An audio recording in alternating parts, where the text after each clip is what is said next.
welcome to the Minor Rex podcast. I'm Charlie, and today I'm joined by Nina, Maureen, and Angelo as we talk about celebrity memoirs. And specifically, we'll start off with a discussion of Jennette McCurdy's debut memoir, I'm Glad My Mom Died, which came out last year and sort of shot to the top of the bestseller list and quickly became one of the most placed on hold items here at the library.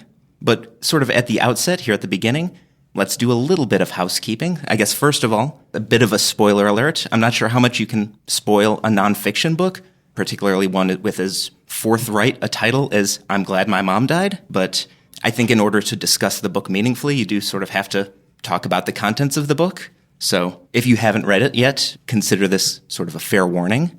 And the second warning is a different kind of warning, a trigger warning, or maybe a few trigger warnings, because this book is very frank in discussing traumatic, harmful, and upsetting behavior, including but not limited to emotional, physical, and mental abuse, domestic violence, disordered eating, alcoholism, mental illness, sort of you name it. It's in this book. So if you're particularly sensitive to discussions of those topics, this might not be the best episode for you, but let's get into it. How did y'all come to this book? So initially, I saw that this book was being talked about on The View, and that's how I knew that this was a big deal. But also, this book was sold out on Amazon, which never, ever happens. Right. Amazon never sells out of any book ever, but except this one. And then it was also on like a couple of bestsellers lists, and I was like, all right. We were starting a 20s and 30s book discussion group anyways, so I wanted to pick something that would be popular, that would get people to show up. And I was right, people did show up. Yeah. We had about 17 people. Yeah, registration immediately blew up, and I remember seeing like the library social media accounts, like TikTok. We did a advertisement on TikTok, and there was like 900 views. Oh, wow. Yeah. And yes, the library is on TikTok. Come and subscribe to us.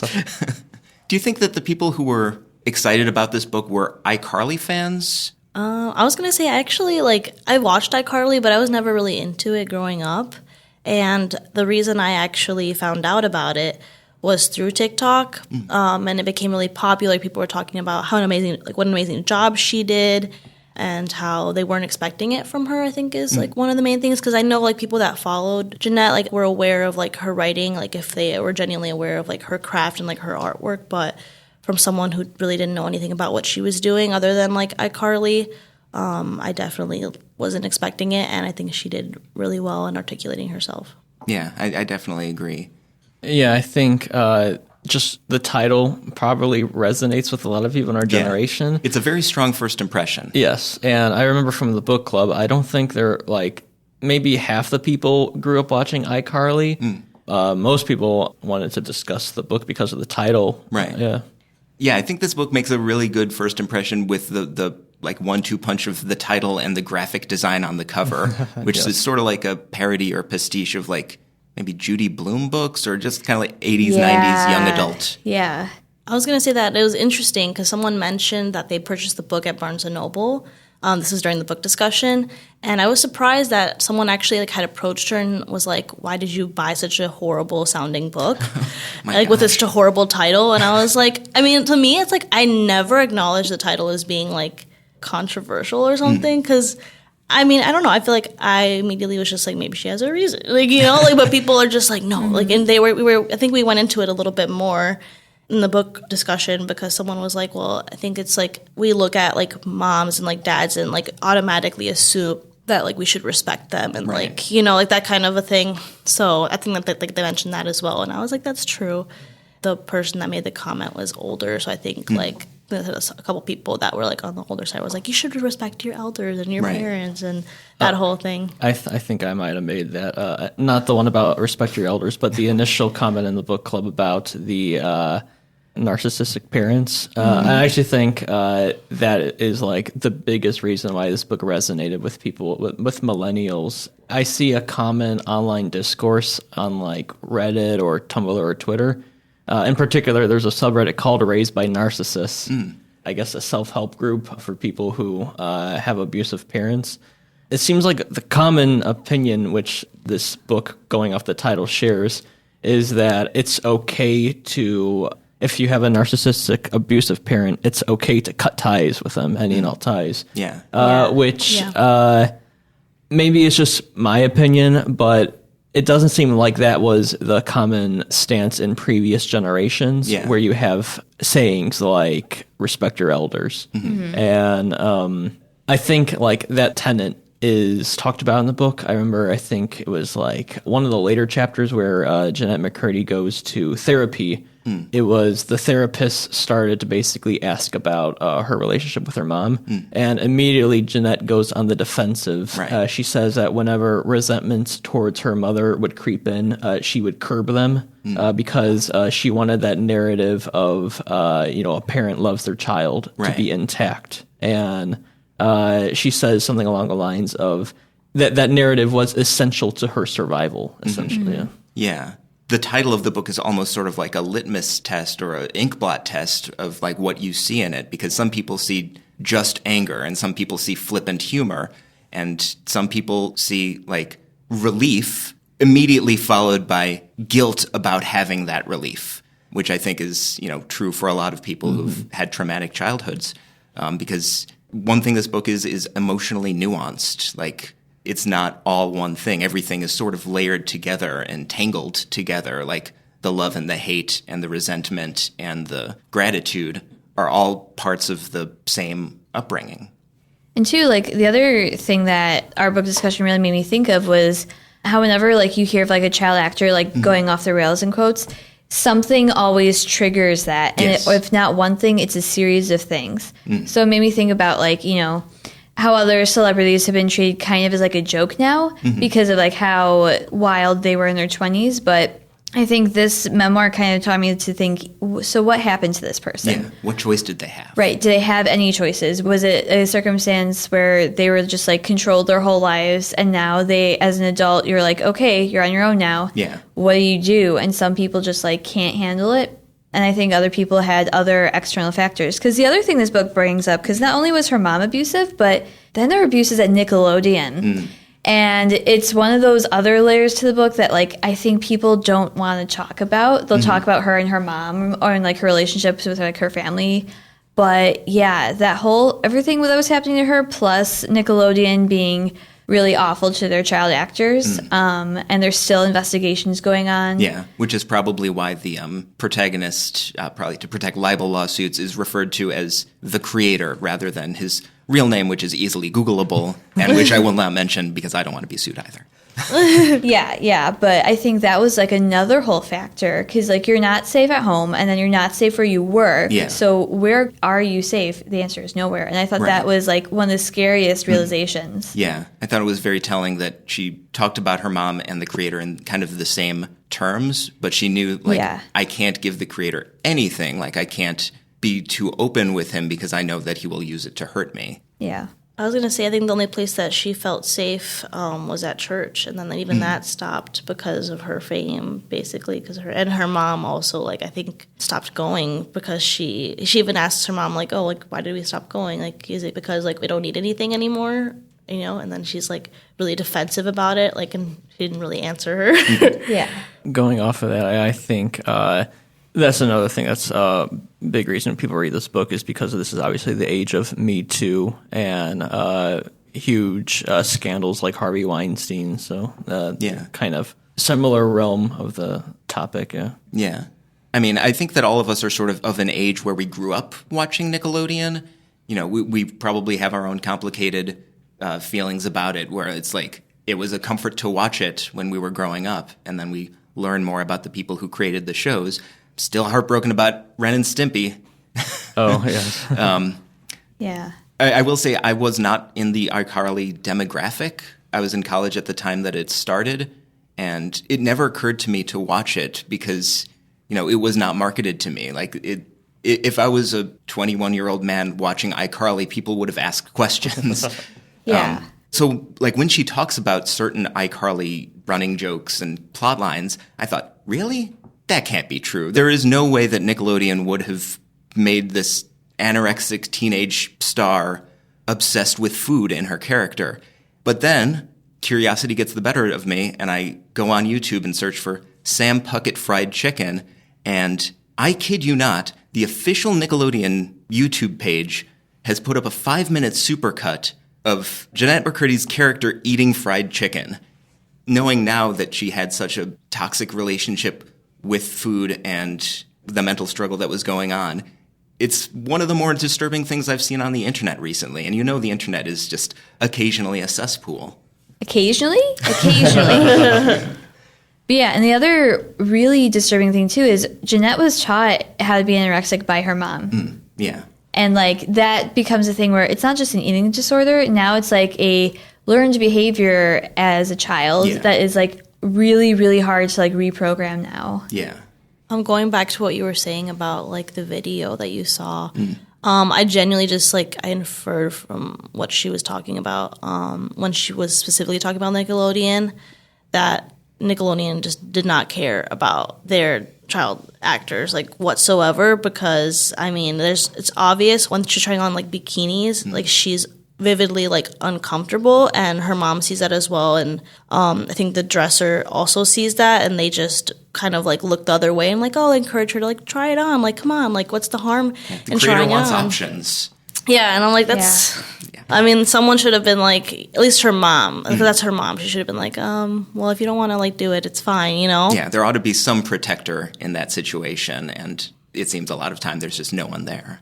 And then that also leads to sexualization, because one of the main things that she was discussing when she mentioned the bikini incident, she was I was not ready to be sexually looked at, and I think that's a big part that resonates with women specifically, because we really don't have any control over when our bodies develop, and specifically when people start looking at us. So I think that's something that really tied in well with how Nickelodeon treated the child actors, because even they didn't consider that they were putting them in that change. It's a drastic change to go through that, and it's something that you really can't mentally prepare for.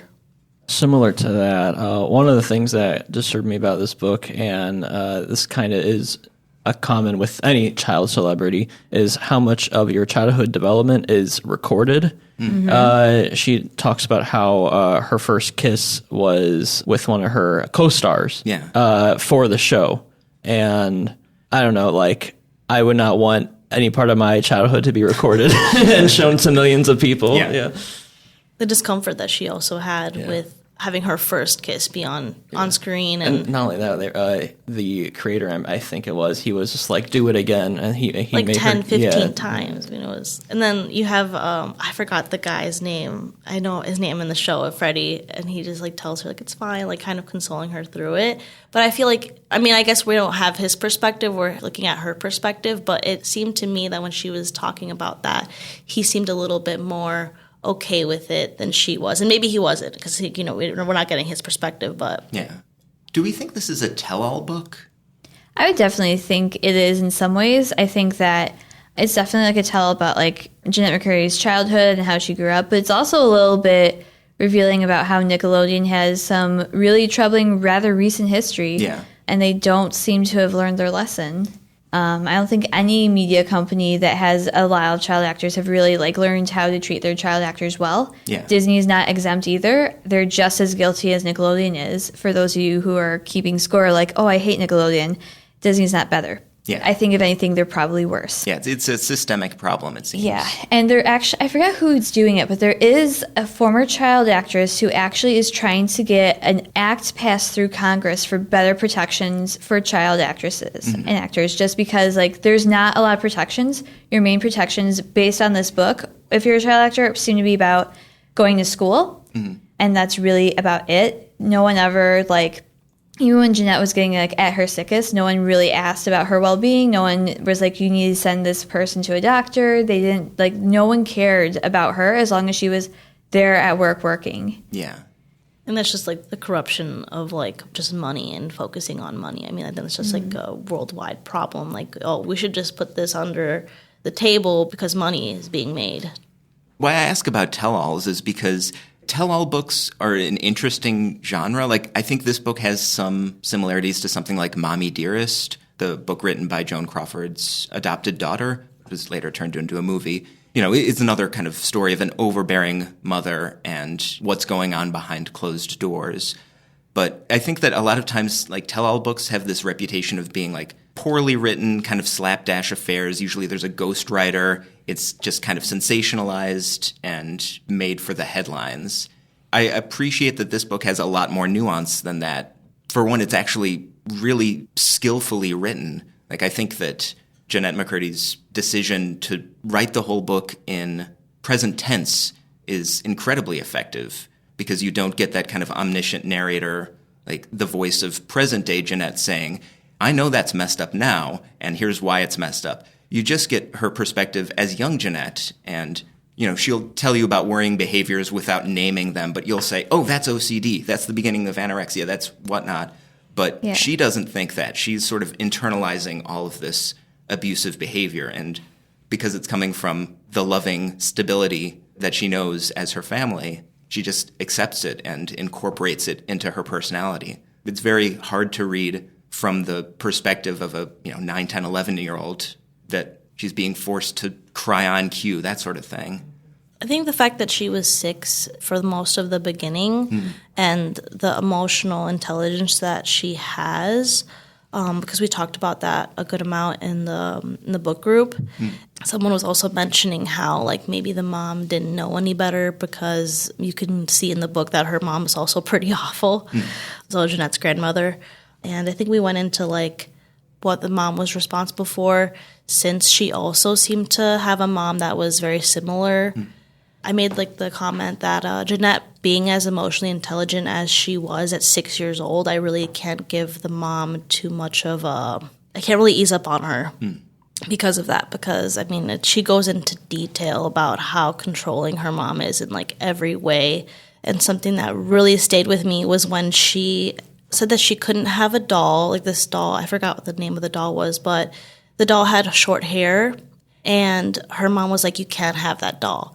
And she basically explained why, and she was like, well, the doll had short hair, so my mom didn't want me to eventually want to emulate that doll and cut my hair off. And I was like, who even thinks like that? That's someone that's literally a narcissist and is just controlling in every single way.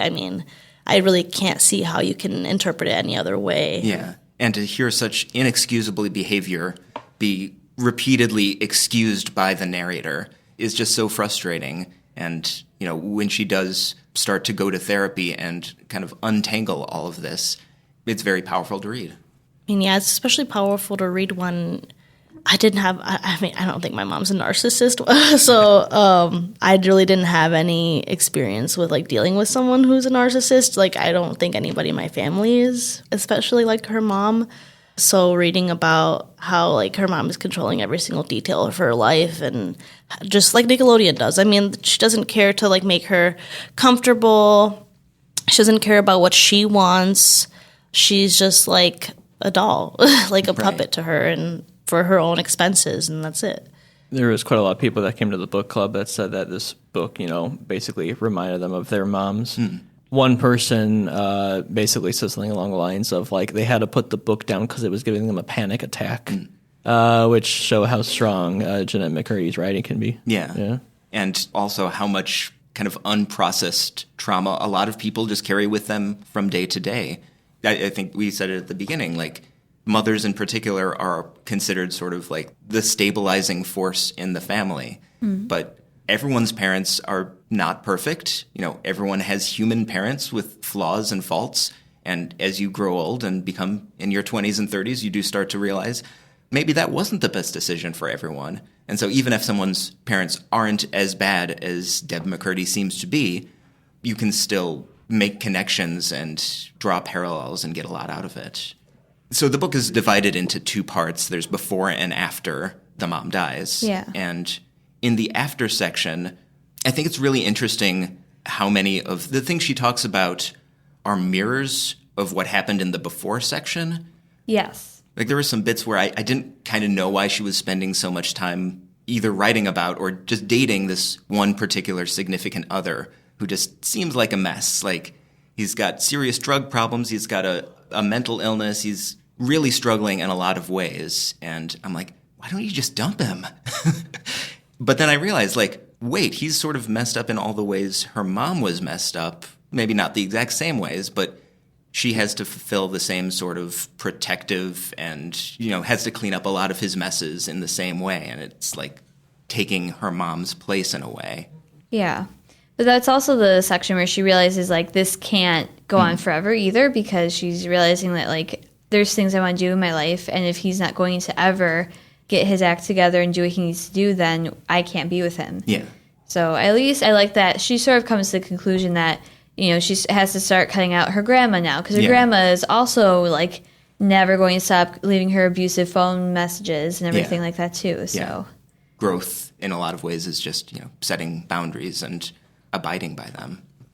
I think as well as, like, I feel like generations have become more adept to, like, pointing out when our parents are not being the greatest just people in general. Sure. I grew up and I was always a very opinionated person, and I always called my parents out all the time. And they always were like, you should respect me because I'm like your parent, like whatever. And I was like, well, why should I respect you if you're not respecting me? And they just kind of like, what can they say to that, right, That's a non-starter. Yeah. So the book, like, for people that maybe grew up with that mentality of, like, just not questioning their parents, it really did open up their eyes. And, like, of course, like, nobody's parents are going to be perfect. So I think, like, the conversation of, like, you should really be able to cut people off if they're not being productive in your life, especially, like, blood, Mm-hmm. Yeah. And of course, her mom's diagnosis of cancer is sort of like the shadow over the whole book, because that's one more thing that you can't argue with. Like, you can't argue with your parents, and you especially can't argue with your dying parent, because, the cancer is a fact, and it's tragic, and it makes it hard to have the tough conversations. I wanted to quickly say that I know we're in spoiler territory. Sure. But that if you haven't read it, I think we're on agreement to recommend the book. Would you recommend reading the book or the audiobook? I hear really good things about the audiobook for people that have listened to it. So I did both. I read the book and then I listened to the audiobook.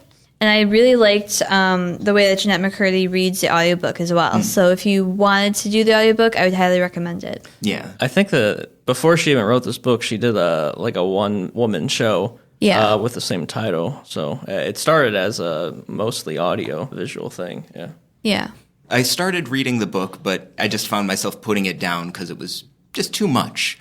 And so when I did discover that you could, download the e-audiobook and listen to it, I did that. And, I always like listening to memoirs read by the person who wrote them, because it's sometimes just like having a conversation with them.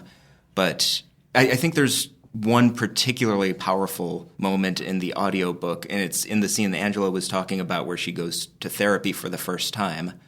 Most audiobooks are really very tightly edited, like this podcast.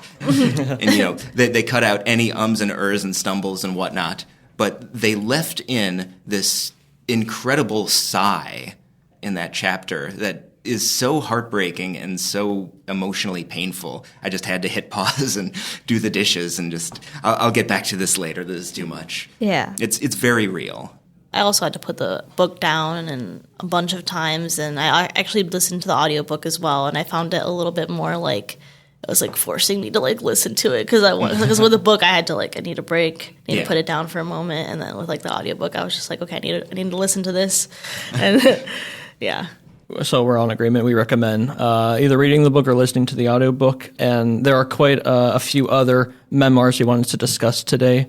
If you are a fan of I'm Glad My Mom Died, I think the most obvious next recommendation would be to read Crying in H Mart by Michelle Zauner. This was another hugely popular celebrity memoir that released recently, 2022, if I recall correctly. I think, yeah. Coincidentally, this is another book about the death of the author's mother and how it affected her in her career. Zauner's relationship was similarly uneasy. Her mother definitely didn't come off as a narcissist in the same way that McCurdy's does. But the theme of death of a parent is handled similarly, but also in very different, unique ways. Crying in H Mart also focuses on a few other concepts than just death of a parent. It also focuses on Asian American identity and the importance of food and culture.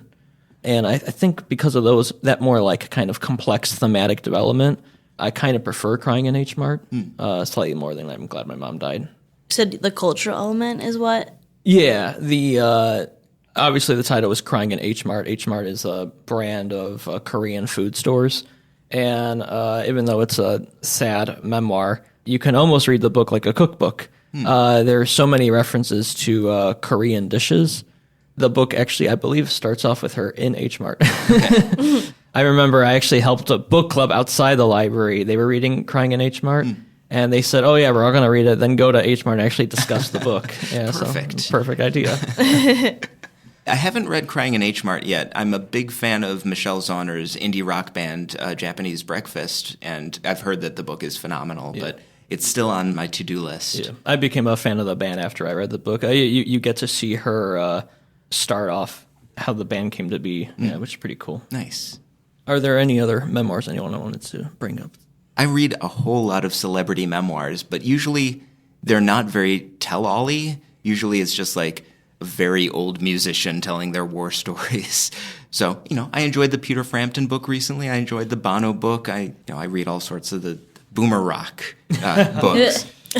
But it seems those are less like confessional and less, because they're sort of looking back at a full life. They're usually more measured. And I think that memoirs written by people in their 30s, like Jennette McCurdy is just 30 now and like has her whole life ahead of her and is just starting to work through some of these issues. It's sort of more raw. The text tends to be a lot more focused, yeah. Specific. Yeah, definitely. Yeah, the other memoir / autobiography that I read was High School by Tegan and Sarah. Oh, okay. Because that's also about how it's about a lot of things. It's about how they became a band. It started out with, the two of them in Canada because they're Canadian. But it talks about like how they went through like middle school and high school just like doing their band music things like after school by stealing their dad's guitar and then like recording things and how they later get like a record contract. And it's also talking about like growing up with homophobia in Canadian high schools in the 90s and like drug use and other things that happened as like part of their lives. But it was a really good, well done sort of like if you want to know the history of the band, that's the thing you should read. Okay. And I am a fan of Tegan and Sarah but have not read that. It is now also on my to-do list.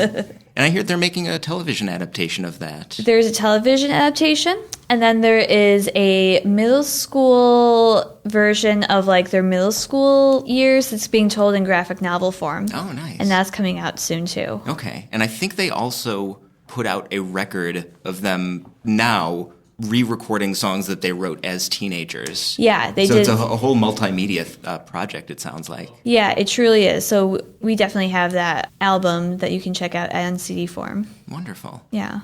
I haven't read it, but one of the book clubs coming up pretty soon is A Spare by Prince Harry, which is another hugely popular memoir. Yeah, the whole list is long. Yeah, the whole queue has like 800 people on it. Yeah. But if you join the book club, you'll get a copy right away. So. We're going to have like 800 people who want to join that book club. We should mention that we cap it at like what, 30? 20. Okay, 20. Yeah. 20 people. First 20, you get one.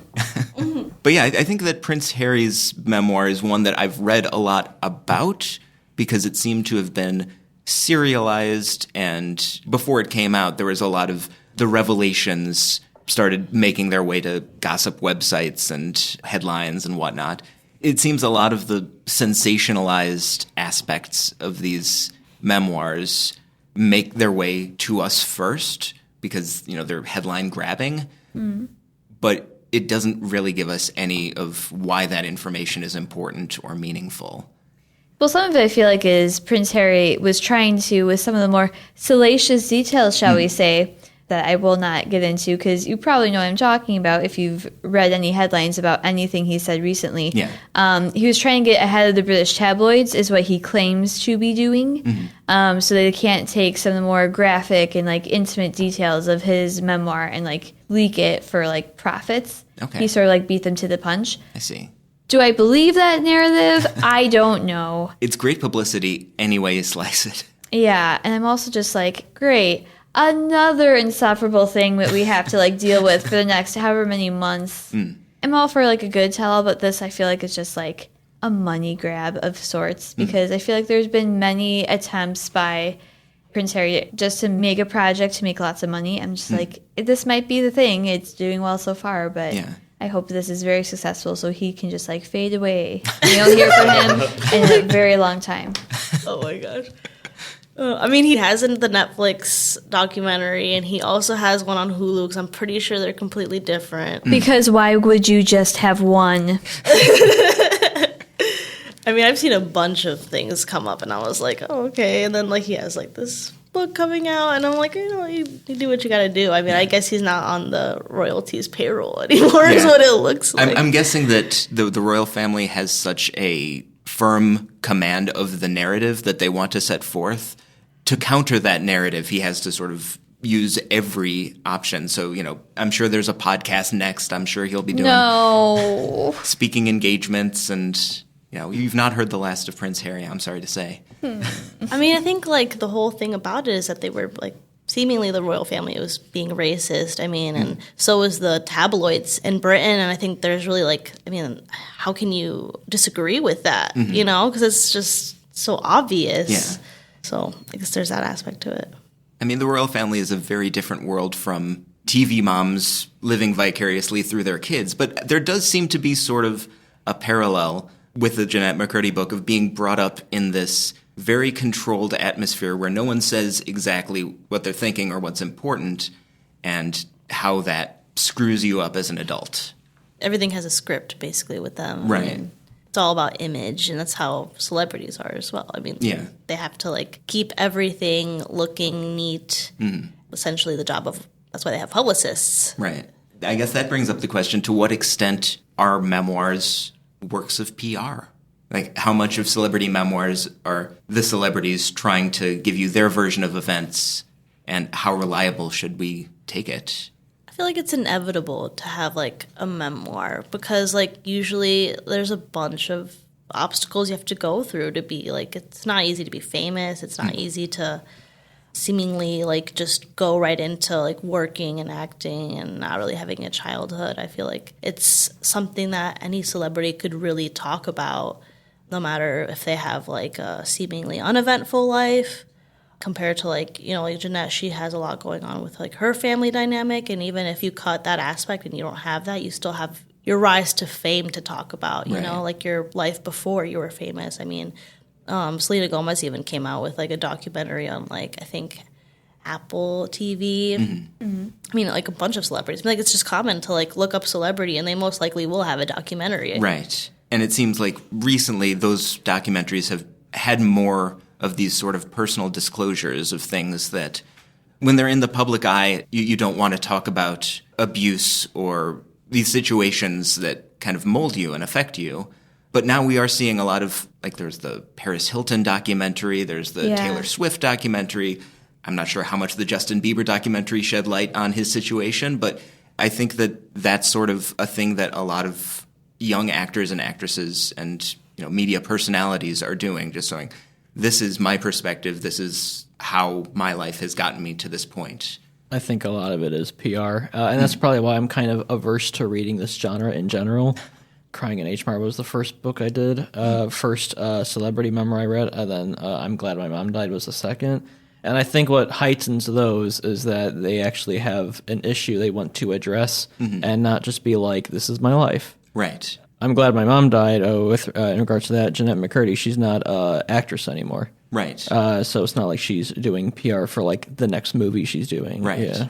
I mean, I think it's also, like, are you really going to air your dirty laundry? Like, so really, how honest can it be? And I think that's, like, what's missing for me. Like, that's why, like, I'm not particular to memoirs or documentaries, because you're not getting down to, like, essentially what it is to be a human being, which is, like, making mistakes and growing from that. I think, like, celebrities, not everybody, but, like, PR, since it is more like a PR stunt, is that you want everybody to like you and understand you. And when your dirty laundry is aired all the time and people are profiting off of that, you kind of want to be like, oh, well, that's not everything I am. Yeah. Has there been any biographic movies, staying in the realm of nonfiction, that you've seen recently that you want to discuss? I know that a big one last year was the Beatles' Get Back. Oh, yes. As listeners to this podcast know, I am a card-carrying Beatlemaniac, and so I have seen all 8 hours of Get Back a couple times at this point, and it's really a remarkable documentary because it does kind of take place in real time.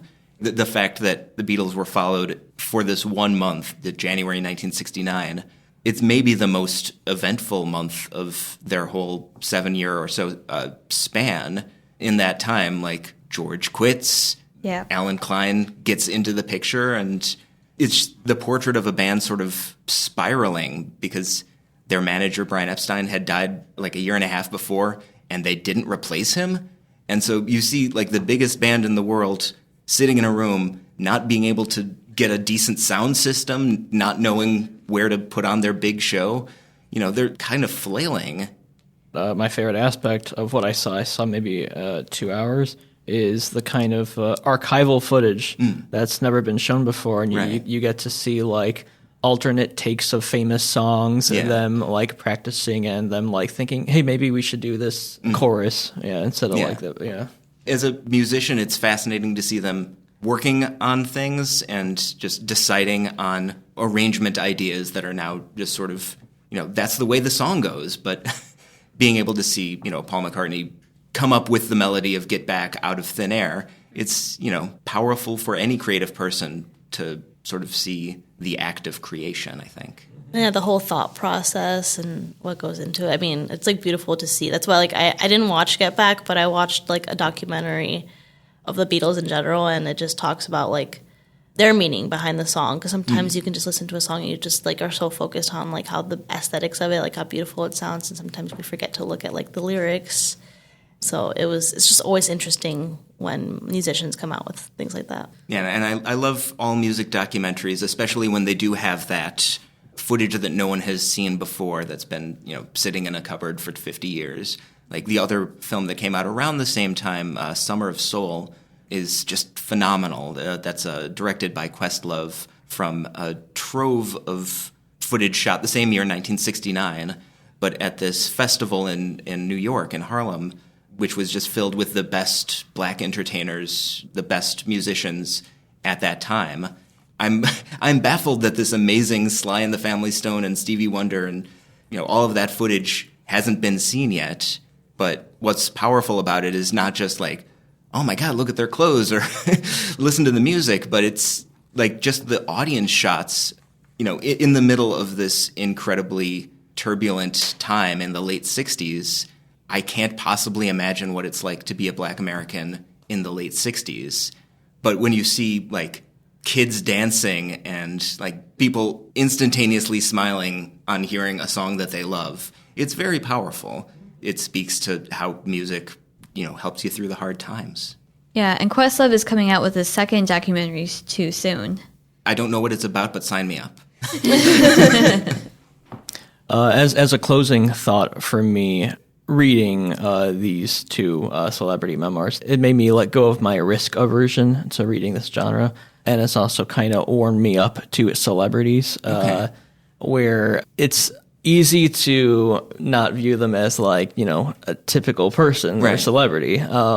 You could be like, oh, they don't have any problems, they have plenty of money. Right. But I'm glad my mom died. You definitely connect with Jennette McCurdy, and she's, like, not someone that I knew anything about.